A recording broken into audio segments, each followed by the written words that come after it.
Good morning, शुभ सकाळ मंडळी. जय बजरंगबली. तर आम्ही आज आलेलो आहे कोपरगावच्या तपोभूमीमध्ये. कोण कोण आलेले इथे कमेंट करून सांगा.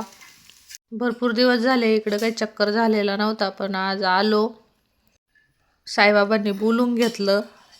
आपल्याला देवाची आठवण येते असं काही नाही बरं का. देवाला पण आपली आठवण येते म्हणून देव बरोबर आपल्याला बोलवितो. ते बी जेव्हा बोलवायचं ना तेव्हाच बोलवितो. गोदावरी नदीच्या तीरी असलेली ही तपोभूमी आहे. साईबाबांनी इथं तप वगैरे केलेलं होतं म्हणूनच इथे तपोभूमी असं नाव पडलेलं आहे. त्यानंतर आम्ही दर्शन वगैरे घेतलं. साईबाबांचा गाभारा फुलांनी एकदम मस्त सजवलेला होता. इथे आल्यानंतर मी माझं डोक्यातलं टेन्शन दुःख सगळं विसरून गेले. एकदम असं शांत वाटलं मनाला. त्यानंतर इथं समोरच एक अखंड ज्योती म्हणून ज्योते साईबाबांची, साईबाबांच्या निरंतर अस्तित्वाची आणि दिव्य प्रकाशाचं प्रतीक म्हणून ही ज्योत मानली जाते बरं का. ती जागा आहे ना जिथे साईबाबांनी ध्यान केले होते तिथे त्यांची उपस्थिती कायम राहावी आणि साधकांना मार्गदर्शन मिळावं म्हणून ही ज्योत आहे ना अखंड तेवत ठेवलेली आहे. इथून पुढे या मंदिरापासून पुढे आहे ना 14 किलोमीटर शिर्डी, जिथं साईबाबांचं खूप मोठं मंदिर आहे.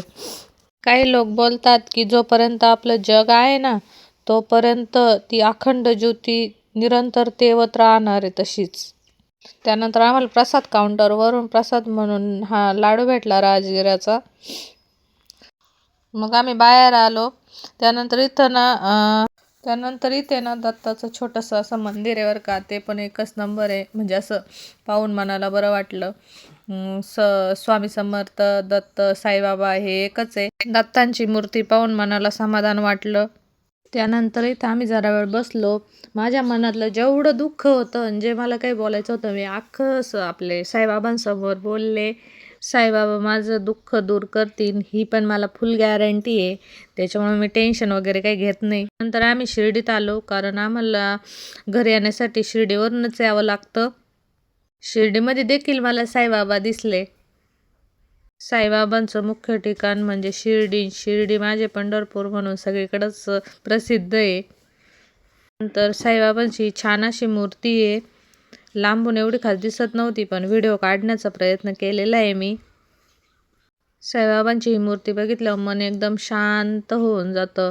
मनातलं दुःख सगळं विसरून माणूस पुन्हा जिद्दीने उभा राहतो आणि संकटांच्या वेळेला बाबाच माझ्या पाठीशी सदैव उभे.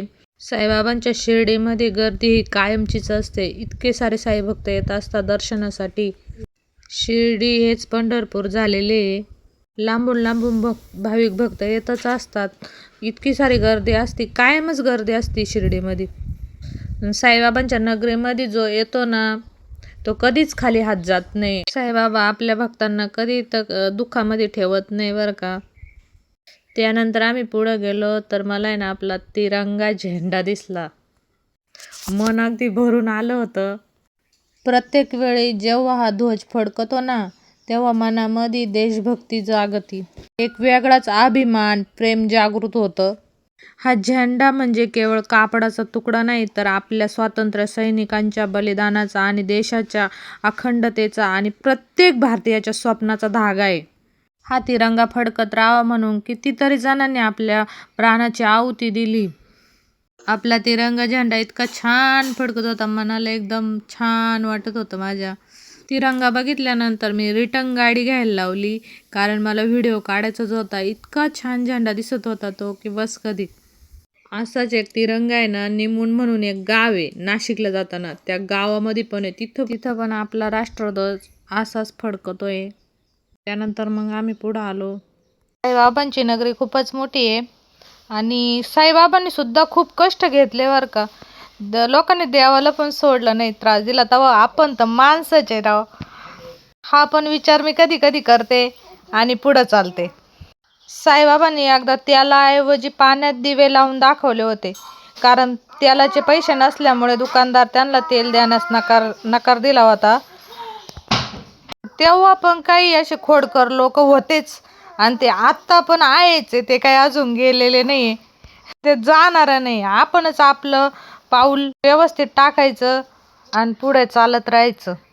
साईबाबांनी त्रास सहन करून बी साईबाबांनी भक्तांना नेहमीच सांगितलं की मी देहाने जरी नसलो ना तरी पण मी तुमच्या पाठीशी कायम असेन. साईबाबांनी कधी जातपात मानली नाही. ते मशिदीत राहिले पण त्यांनी सर्वांना सारखं मानलं. त्यांच्या शिकवणीमध्ये श्रद्धा आणि सबुरी या दोन्ही गोष्टी खूप महत्त्वाच्या होत्या. साईबाबांच्या शिर्डीमध्ये अन्नदान हे खूप महत्त्वाचं कार्य मानलं जातं. तिथे हजारो भाविकांसाठी दररोज मोफत महाप्रसादाची सोय असते. जिथे जात पात न बघता सर्वांना एका पंक्तीत बसून जेवण दिलं जातं.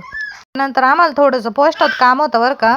मुख्यमंत्र्यांना आमच्यावर झालेल्या अन्यायाबद्दल कळवायचं होतं. मग त्यांना आम्ही ते स्पीड पोस्टने पाठवलं. पत्रासोबत एक राखी पण पाठवली. राखी पाठवण्याचा उद्देश असा की रक्षाबंधन पण जवळ आलेलं आहे आणि राखी पाठवली म्हणजे नुसता धागा नाही पाठवला मी, तर एका बहिणीचा आपल्या मुख्यमंत्र्यांवरचा विश्वास येतो आणि संरक्षणाची मागणी आहे त्यात. नाती ही रक्ताची नसली विना तरी ती आत्मेची आणि श्रद्धेची राहते बरं का. मी पहिले 2च राख्या घेतल्या होत्या बरं का, मुख्यमंत्र्यांना आणि एकनाथ शिंदे सरांना बरं का. नंतर दादांची आठवण झाली, अजित दादा. ते जरी आज आपल्यात नसले ना तरी त्यांचा कार्याचा आणि विचारांचा वारसा आजही काही लोकांच्या मनात जिवंत आहे आणि माझ्या पण मनात जिवंत आहे. माझ्या पवित्र भावनेतून गेले तरी पण अजून पण त्यांच्या मनात आदर आणि प्रेम कधीच संपलं नाही. त्यामुळे मी म्हटलं चला त्यांना पण म्हणजे ते जरी नसले तरी पण मी त्या पत्रामध्ये राखी टाकून दिली बरं का. बघू आता पुढे आपल्याला न्याय मिळतो की नाही मिळतो ते. चला बाय मग.